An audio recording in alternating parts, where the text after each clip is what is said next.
I just want to get your thoughts on these pictures overnight.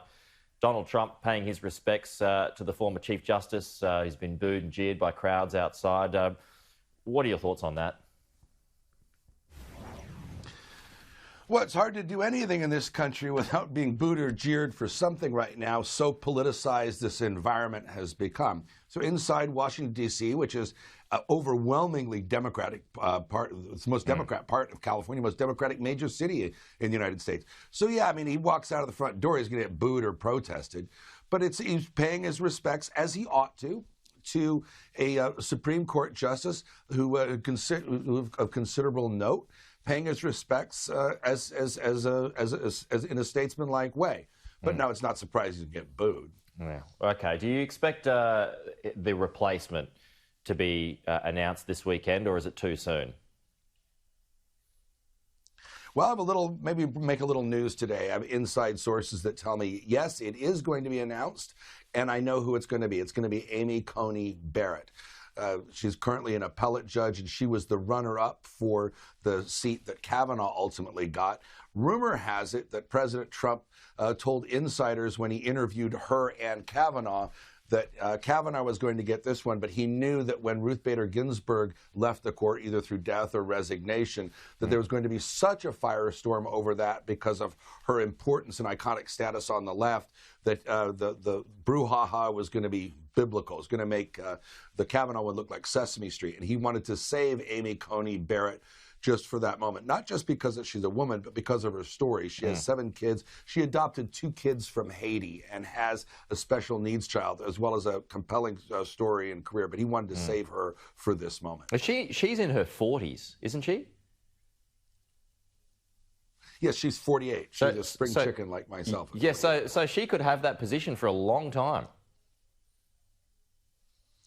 30 to 35 years, and who knows what medical advancements will come up in 20 years, we're all hoping for. Yeah. So, yeah, she's going to have that seat for a long time. Okay. How do you expect that to play come November?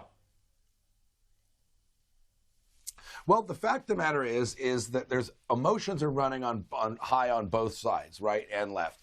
But the electoral impact of that isn't even and symmetrical, even though the emotional volume may be the same. The people on the left that are upset about this we're always going to vote for Joe Biden and Democrats, and always do.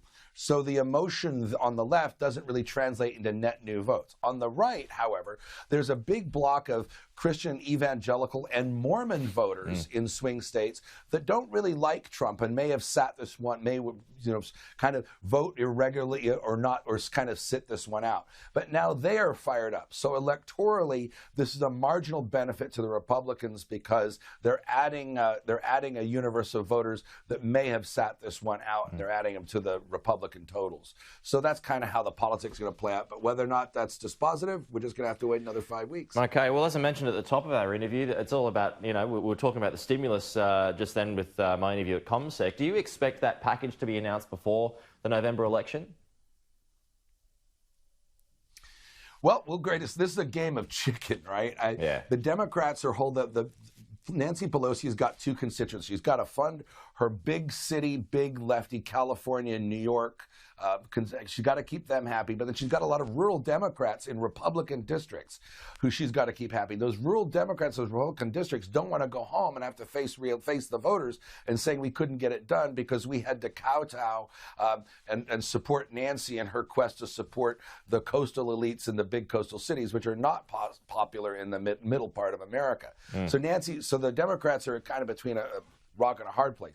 Now, the problem is the Republicans really may not want this to get done secretly because the economy is rebounding on its own. And why not make the Democrats look like they didn't do anything to help and put those marginal Democrats that are in the Midwest and in some of the Trump districts, put them at risk because now the Republicans will be able to own the economic recovery in spite of Democrat obstructionism. Right. So I don't think there's a big appetite on the Republican side to get this done, even though they may pay lip service the other way. Okay.